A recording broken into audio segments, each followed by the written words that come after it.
నమస్తే. వీతును స్వాతం లక్ష్యం సమాజయుతం.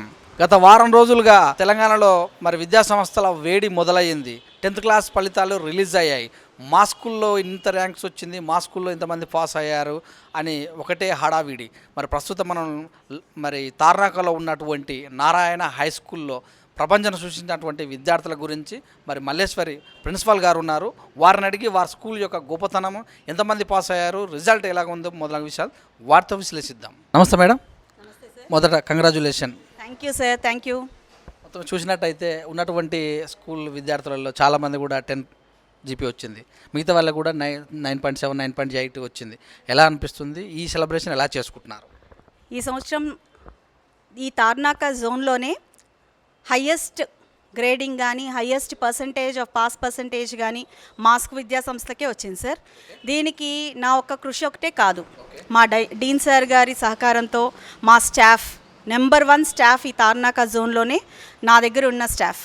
సో మేమందరం పిల్లలతో అంటే ఇంత మంచి రిజల్ట్ వచ్చే పిల్లలు కాకపోయినా కూడా మేము వాళ్ళ మీద చాలా ప్రత్యేకమైన శ్రద్ధ తీసుకొని ఈచ్ అండ్ ఎవ్రీ స్టూడెంట్ మీద ఎక్కువ హార్డ్ వర్క్ చేసి ఈ రిజల్ట్ తీసుకొని వచ్చాం.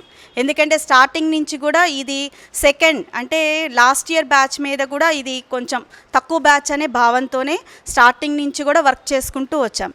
డే 1 నుంచి అంటే మనము June 1st ఎప్పుడైతే స్కూల్ ఓపెన్ చేశామో ఆ రోజు నుంచి లాస్ట్ ఎగ్జామ్ రోజు వరకు కూడా అందరు పిల్లలు మా దగ్గరే ఉన్నారు. అంటే అంతవరకు కూడా మేమే వర్క్ చేసుకుంటూ వచ్చామన్నమాట. అంటే ట్యూషన్స్ కానీ ఏవి కూడా మనం ప్రోత్సహించలేదు, మా టీచర్సే. మేము ఎక్కువ టైం కానీ వాళ్ళతో స్పెండ్ చేయటం కానీ, వాళ్ళ క్వశ్చన్స్కి డౌట్స్ చదువుతున్నప్పుడు డౌట్స్ వచ్చినా కూడా ఇది ఈ టైం ఆ టైం అని కాకుండా దానికి రిసీవ్ చేసుకొని మా సబ్జెక్ట్ టీచర్స్ కానీ చాలా హెల్ప్ చేశారు. స్కూలు ఎప్పుడు ఎస్టాబ్లిష్ చేశారు? మీకు అనుగుణంగా విద్యార్థులు కానీ టీచర్స్ని కానీ ఏ రకంగా మీరు టేకప్ చేశారు? సార్, నారాయణ విద్యా సంస్థలు almost 40 years back Narayana sir establish చేశారు. ఆయన ఇంటెన్షన్ ఏంటంటే ప్రతి ఒక్క స్టూడెంట్కి మంచి విద్య, నాణ్యతమైన విద్య కావాలని దాని మీద ఆయన ఆల్మోస్ట్ ఈ నారాయణ హైదరాబాద్లోనే 45 స్కూల్స్ ఉన్నాయి సార్. ఇది స్టార్టింగ్ నారాయణ సార్ ఇన్సెప్షన్ చేసిన బ్రాంచ్ ఇది. అంటే 2004లో ఇన్సెప్షన్ చేసిన తార్నాక బ్రాంచ్ ఇది. కాన్సెప్ట్ స్కూల్ అని అప్పుడు 5-6 స్కూల్స్ ఇన్సెప్షన్ చేస్తే దాంట్లో ఇది ఒకటి. అప్పటి నుంచి కూడా మనము కాన్సెప్ట్ స్కూల్ నుంచి టెక్నో స్కూల్ నుంచి ఈ ఇయర్ ఒలింపియాడ్ స్కూల్గా కూడా చేస్తున్నాం అన్నమాట. సో మనము దీని మీద సార్ మనము దీని గురించి ఈ స్కూల్లో సార్ 9-10 GPAs వచ్చాయి. Almost 50% of the above students got 9 GPA plus వచ్చినాయి. 100% పాస్ పర్సంటేజ్కి ఒకటి ఇటుగా కానీ 100% పాస్ పర్సంటేజే వచ్చిందని అనుకోవాలి. So next overall development of the student. మనము ఒక స్టూడెంట్కి ఓన్లీ ఎడ్యుకేషన్ పరంగానే కాకుండా వీ గివ్ మోర్. అంటే ఇవాళ రేపు సాంకేతికంగా కానీ దేనికైనా సరే మనం we are giving more focus on the online exams కానీ దీనికోసము మనం ఎన్లర్న్ డెవలప్మెంట్ కానీ all round development of the student తీసుకున్నప్పుడు సో ఇండివిజువల్ కేర్ ఇస్తున్నాము, పర్సనల్ అటెన్షన్ ఇస్తున్నాము, ప్రాక్టికల్ ల్యాబ్స్ ఉన్నాయి మన దగ్గర స్కూల్లో. నెక్స్ట్ సాఫ్ట్ స్కిల్ ట్రైనింగ్ ఇస్తున్నాము. అంటే ఒక అపజయాన్ని కానీ ఎట్లా ఎదుర్కోవాలి ఏంటి అనేది ఒక సక్సెస్నే తీసుకుంటాం కాదు, దాన్ని కూడా తీసుకోవాలి. 3D ల్యాబ్స్ ఇస్తున్నాం పిల్లలకి. నెక్స్ట్ ఎన్లర్న్ యాప్ ఇస్తున్నాం. అంటే ఆన్లైన్ ఎగ్జామినేషన్ స్టార్ట్ చేసింది గవర్నమెంట్. సో ఎంసెట్ ఎగ్జామ్ కానీ IIT ఎగ్జామ్ కానీ దానికి మనం 6th క్లాస్ నుంచి కూడా పిల్లలకి ట్రైనింగ్ ఇస్తున్నాం. నెక్స్ట్ ఎన్కనెక్ట్ అంటే పేరెంట్కి స్టూడెంట్ సో మేనేజ్మెంట్తో డైరెక్ట్ కనెక్షన్ కోసము ఎన్కనెక్ట్ అనే యాప్ ఇచ్చున్నాం పేరెంట్కి, ప్రతి ఒక్క పేరెంట్కి. నెక్స్ట్ ఒక స్టూడెంట్ మన స్కూల్కి రాకపోయినా కూడా AR యాప్ అనేది మనం బుక్స్లో ఇచ్చున్నాం. ఆ స్టూడెంట్ దాన్ని ఎప్పుడైతే కనెక్ట్ అవుతాడో 3D మాడ్యులేషన్ మీద వాళ్ళకి సో వాళ్ళ ఇంట్లోనే కూర్చొని 3D మాడ్యూల్స్తో ఎక్స్ట్రా ఇన్ఫర్మేషన్ నేర్చుకోగలుగుతాడు బుక్స్ త్రూ.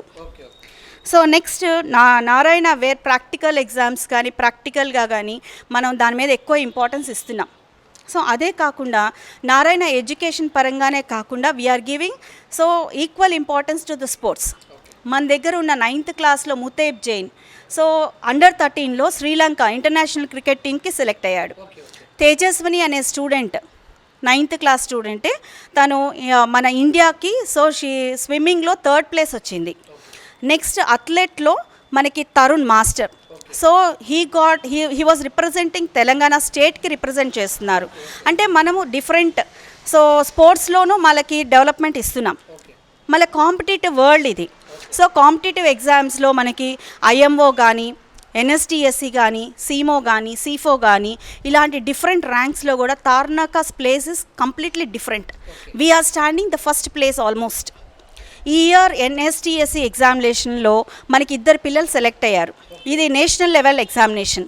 రవీంద్ర భారతిలో 2 పిల్లలకి ప్రైజెస్ ఇచ్చున్నారు. చూసుకున్నట్టయితే జనరల్గా ప్రైవేట్ స్కూల్ అన్నా కానీ, ఈ కార్పొరేటర్ స్కూల్ అన్నా కానీ ఎప్పుడు మార్నింగ్ 4కే లేపి సాయంత్రం పూట కూడా 10-12 దాకా పడుకోబెట్టరు, ర్యాంకుల గోలా ఉంటుందని అంటారు. ఇలాగనే ఉందా మీ స్కూల్లో కూడా?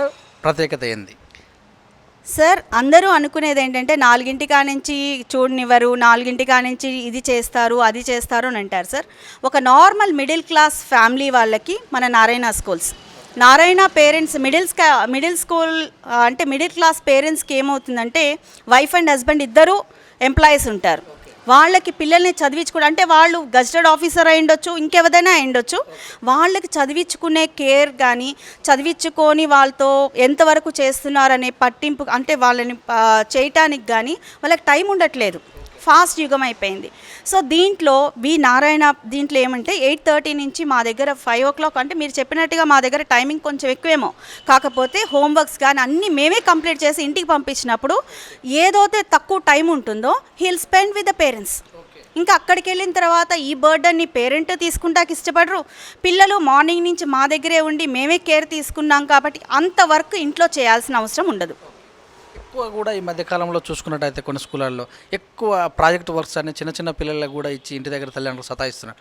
మరి ఇలాంటి విషయాలు చూసి తల్లిదండ్రులు కూడా చాలా వాపోతున్నారు. రెండవది, స్కూల్ బుక్స్ కూడా ఎక్కువ అవుతున్నాయి, ఆ మోయరాలేకపోతున్నారు, తల్లిదండ్రులే ఒకరు దించి రావాల్సి వస్తుందని అంటారు. ఇలాంటి విషయంలో మీరు ఎలాంటి కేర్ తీసుకుంటున్నారు? సార్, దీనికి కూడా సార్ యాక్చువల్లీ పాఠశాలలు తప్పని నేను అన్ను. ఎందుకంటే we give the time table. మనము ప్రతి ఒక్క స్టూడెంట్కి ప్రతి ఒక్క క్లాస్లోనూ జూన్లోనే, అంటే నా ఒక్క నారాయణ స్కూల్ గురించే మాట్లాడట్లేదు సార్, అన్ని ప్రైవేట్ స్కూల్స్ కానీ ఏ స్కూల్ అయినా సరే మనము వాళ్ళకి టైం టేబుల్ అని ఇస్తాము. పేరెంట్స్కి టైం టేబుల్ ప్రకారంగా స్టూడెంట్ తీసుకెళ్తున్నాడా, వాళ్ళ పిల్లలు బుక్స్ తీసుకెళ్తున్నారా లేదా అని చూసుకునేంత టైం లేదు. అది అంటే 4 బుక్స్ తీసుకెళ్తున్నా మొత్తం పిల్లవాడికి ఏమనిపిస్తుందంటే ఇవాళ ఈ బుక్ మర్చిపోయాను, రేపు ఆ బుక్ మర్చిపోయాను, దానికన్నా మొత్తం బుక్స్ తీసుకెళ్తే పోతుంది కదా అని. పేరెంట్కి కూడా మధ్యలో ఈ పుస్తకం మర్చిపోయాడని చెప్పి స్కూల్ నుంచి ఫోన్ వస్తే కూడా హెడేక్గా ఉంది కాబట్టి పేరెంట్ కూడా అంత తీసుకునేంత టైం ఉండట్లా, మొత్తం బ్యాగేజ్ అంతా ఇస్తున్నారు. అది స్కూల్ వర్క్ ఎంతవరకు తప్పు పెడతారో నాకు అర్థం కావట్లేదు. రెండో విషయం, ఫీజుల విషయంలో కూడా కొన్ని చోట్ల ఇప్పుడు టెస్ట్ రాపించేటప్పుడు ఖచ్చితంగా సగం ఫీజు చెల్లించాలి, లేకపోతే స్కూల్కు రావద్దు అనేటటువంటి కొన్ని పేరెంట్స్ యొక్క ఎవరైతే సంఘాలు ఉన్నాయో వాళ్ళు గోల పెట్టారు. ఇలాంటి విషయంలో మీరు ఎలా ముందుకెళ్ళే అవకాశం? సార్, ఫీజులు అనే ప్రైవేట్ స్కూల్ అనగానే ఫీజులు అందరికీ తెలుసు. ఎందుకంటే గవర్నమెంట్లో నిజంగా అంత నాణ్యతమైన విద్య ఇస్తుంటే ప్రైవేట్ స్కూల్స్ అసలు ఓపెన్ అవ్వవు, ప్రైవేట్ స్కూల్స్లో చేయలేదు. ఇప్పుడు మా చిన్నప్పుడు వీఆర్ ఫ్రమ్ గవర్నమెంట్ స్కూల్స్, ఆమె కేవీ స్టూడెంట్. సో ఆ రోజుల్లో ఆ టీచర్లు అంత నాణ్యతమైన విద్య ఇచ్చారు కాబట్టి where we are here now. So మీరైనా సరే మేమైనా సరే అంత కేరింగ్ గవర్నమెంట్ స్కూల్స్లో కానీ వాళ్ళు అంత తీసుకున్నప్పుడు definitely private schools might have not common. So ఇక్కడ వచ్చేటప్పటికి సార్ పిల్లవాడు ఎడ్యుకేషన్లో ఎంత కరెక్ట్గా వెళ్తున్నాడు ఏంటి అని మాకు ఎనాలిసిస్లు ఉంటాయి, టార్గెట్లు ఉంటాయి, దాన్ని ఫుల్ఫిల్ చేస్తాము. కాబట్టి a student will be benefited. Parent ₹1 extra అయినా కూడా పే చేయడానికే ఇష్టపడుతున్నారు. అయితే ఇంకా ప్రజలలో వినిపిస్తున్న సమస్య ఏంటంటే ఉన్నటువంటి ఒక 10th క్లాస్ స్టూడెంట్స్ కానీ 9th క్లాస్ స్టూడెంట్స్ కానీ వాళ్ళలో యావరేజ్, బిలో యావరేజ్, మరి టాలెంట్ పరులని వేరే తమ్యాలు తెస్తున్నారు.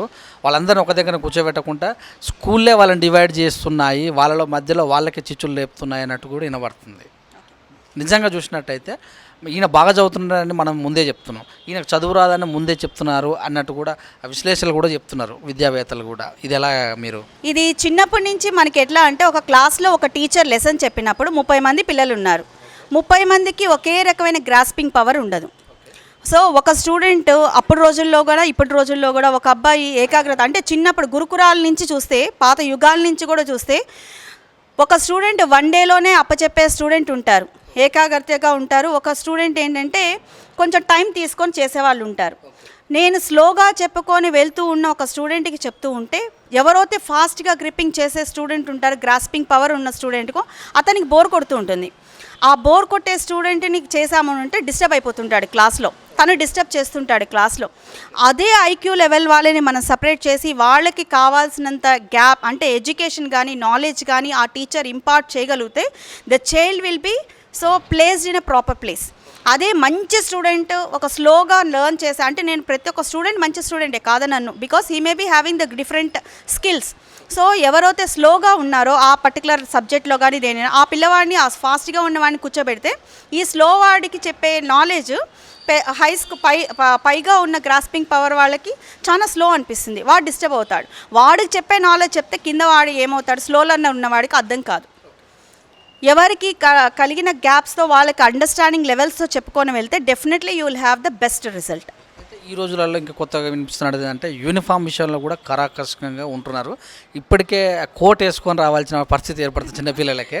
నిజంగా కూడా యూనిఫామ్ విషయంలో అంత ఖచ్చితత్వం ఉండాలన్నా కోర్టు కంపల్సరీ ధరించాల్సిందేనా అని కూడా ఏర్పడుతుంది. మీ స్కూల్లో ఎలా ఉంది ఈ విధానం? సార్ యాక్చువల్గా మా స్కూల్లో కోట్ అయితే ఇంకా స్టార్ట్ చేయలేదు సార్. మేమైతే ఇప్పటివరకు నార్మల్ యూనిఫామ్లోనే ఉన్నాము. యూనిఫామ్ అంటే ఏంటంటే సార్, ప్రతి ఒక్క స్టూడెంట్ అంటే ఉన్నవాళ్ళు లేని వాళ్ళు అనే డిఫరెన్స్ లేకుండా, తేడా లేకుండా అందరికీ ఒకే రకమైన యూనిఫామ్ ఉండాలి అని చెప్పేసి ఒక తత్వంతో మనం స్టార్ట్ చేసింది. అందరూ ఇంత ఖచ్చితంగా ఉండాలి అని అంటే సార్, ఫస్ట్ అపీరెన్స్ ఎవరినైనా చూసినప్పుడు వీ గో విత్ యూనిఫామ్. అంటే ఒక డ్రెస్సింగ్ స్టైల్ని బట్టి మనము ఒక క్యాలిబర్ ఆఫ్ ఎ స్టూడెంట్ కానీ పర్సన్ని కానీ మనం తీసుకుంటాం. కాబట్టి యూనిఫామ్ ఈజ్ పర్టికులర్ అబౌట్, ఎందుకంటే హౌ ఈ స్టాండ్, అపీరెన్స్ మ్యాటర్స్. ఒక ఇంటర్వ్యూకి వెళ్ళినప్పుడు కూడా with appearance only we go with, అది మనము ఫస్ట్ నుంచి స్టార్టింగ్ నుంచి కూడా మనం నేర్పిస్తాం జరుగుతుంది. రెండో చూసినట్టయితే మీ స్కూల్లో విద్యా విధానం ఏ రకంగా ఉంటుంది? మీ స్కూల్నే ఈ చుట్టుపక్కల ఉన్నటువంటి వాళ్ళు ఎందుకు ఎన్నుకోవాలి? సార్ యాక్చువల్గా మన దగ్గర 4 సెగ్మెంట్స్ ఉన్నాయి సార్ మన స్కూల్లో. ఈ కిడ్స్ అని, ఈ ఛాంప్స్ అని, ఈ టెక్నో స్కూల్ అని, నెక్స్ట్ ఒలింపియాడ్ అని. ఈ కిడ్స్కి వచ్చేటప్పటికి sir pre primary programme sir, completely different programme. అంటే activity based, parents involvement will be more. అంటే ఒక స్టూడెంట్కి నేర్పిస్తే విధానంలో కూడా parents involvement, teacher involvement, student ఒక ఇన్వాల్వ్మెంట్తోనే మనం చేయగలుగుతాం. అంటే నేర్చుకునేది ఏంటంటే ఇట్ షుడ్ బి ఏ చాలా ఎంజాయ్మెంట్లో నేర్చుకోవాలి. కాబట్టి ఈ kids programme is completely different. అదే వచ్చేటప్పటికి 1 to 5th క్లాస్కి వచ్చేటప్పటికి సార్ మనం ఈ ఛాంప్స్ ప్రోగ్రామ్ అనేది ఉంటుంది. ఈ ఛాంప్స్ ప్రోగ్రాంలో సార్ మనకి ఇక్కడ మీరు ఇందాక అన్నట్టుగా ప్రాజెక్ట్ వర్క్స్ పేరెంట్స్కి ఇస్తున్నారు అని అంటున్నారు. ఇక్కడ వచ్చేటప్పటికి సార్ మన క్లాస్ యాక్టివిటీస్ ఎక్కువ ఉంటాయి. అంటే సబ్జెక్ట్ యాక్టివిటీస్ మీద ఇండివిజువల్ యాక్టివిటీస్ మనం క్లాస్లో చేయగలిగిన యాక్టివిటీసే పిల్లలకి ఇస్తాం. అవి మనం క్లాస్లోనే సాటర్డే రోజున చేయిస్తాం. అంటే Saturdays almost we won't carry the books, students will not carry the books. Almost all activities, subject activities ఏవైతే ఉన్నాయో దాని మీద మనం ఎక్కువ ఇస్తున్నాం. అదే 6th క్లాస్ నుంచి సార్ మనకి 2 సెగ్మెంట్స్ ఉన్నాయి. ఒకటి ఒలింపియాడ్ది, ఒకటి ఈ టెక్నోది. ఈ టెక్నో ఒలింపియాడ్కి డిఫరెన్స్ ఏంటంటే సార్, నారాయణ సార్ ఐడియా ఏంటంటే సార్, ఇంటర్మీడియట్లో ఉన్న ఐఐటి ప్రోగ్రామ్ ఏదైతే ఉందో 2 yearsలో కంప్లీట్ చేస్తుంటే అంత డెప్త్కి నాలెడ్జ్కి మన స్టూడెంట్స్ వెళ్ళలేకపోతున్నారు. దాని మీద 6th క్లాస్ నుంచి అదే ప్రోగ్రామ్ని 7 yearsగా పార్ట్స్గా డివైడ్ చేసుకొని మనం 6th క్లాస్ నుంచి వాళ్ళకి నేర్పించుకుంటూ వెళ్తున్నాం. అంటే ఐఐటీలో స్టార్టింగ్ లాస్ట్కి ఎట్ ద ఎండ్ 18 టాపిక్స్ పిల్లవాడికి నేర్చుకోవాలంటే ఈ టెక్నోలో సార్ మనం ఆల్మోస్ట్ 12 టాపిక్స్ వాళ్ళకి పార్ట్స్గా అంటే ఎంత అయితే అవసరమో 6th క్లాస్ వాళ్ళకి 7th క్లాస్ వాళ్ళకి ఒకే టాపిక్ని తీసుకొని మనము ఎలాబరేట్ చేసుకుంటూ వెళ్తున్నాం. అదే ఒలింపియాడ్కి వచ్చేటప్పటికి సార్ 14 to 15 టాపిక్స్ మనము స్కూలింగ్లోనే కంప్లీట్ చేస్తుంటాం. ఇంకొకటి ముఖ్యంగా సమస్య ఏంటంటే గదులు విశాలమైన గదులు కాకుండా చిన్న చిన్న రూమ్ల మాదిరిగా ఉండి అందరి స్టూడెంట్స్ను కుక్కుతున్నారు. అయితే పగటిళ్ళు కూడా సూర్యరశ్మి లేకుండా లైట్లు వేసుకొని చేస్తున్నారు. పిల్లలను కంటి చూపు విషయంలో కానీ విటమిన్ డి ప్రకారంలో చూసుకున్నట్టయితే చాలా లోపించిపోతున్నారు. ఎంతసేపు చదివే ఆరోగ్య విషయాలు కూడా కొంచెం అశ్రద్ధ వహిస్తారన్నట్టు కూడా వినబడుతుంది. ఈ విషయంలో మీరు తీసుకున్నట్టు జాగ్రత్తలు సార్? యాక్చువల్గా మన స్కూల్లో అయితే సార్ 3-way అంటే ఆల్మోస్ట్ 3-way మనకి రోడ్డే ఉంది సార్. మనకి మంచి వెంటిలేషన్ వస్తుంది. మనకి 1 side ఓన్లీ దిస్ సైడ్ ఒకటే మనకి బిల్డింగ్ ఉంది. అది కూడా మనకి హాఫ్ బిల్డింగ్, 1st floor వరకే ఉంది. మనది 5 floors ఉన్నాయి కాబట్టి వెంటిలేషన్లో ఏం ప్రాబ్లం ఉండదు.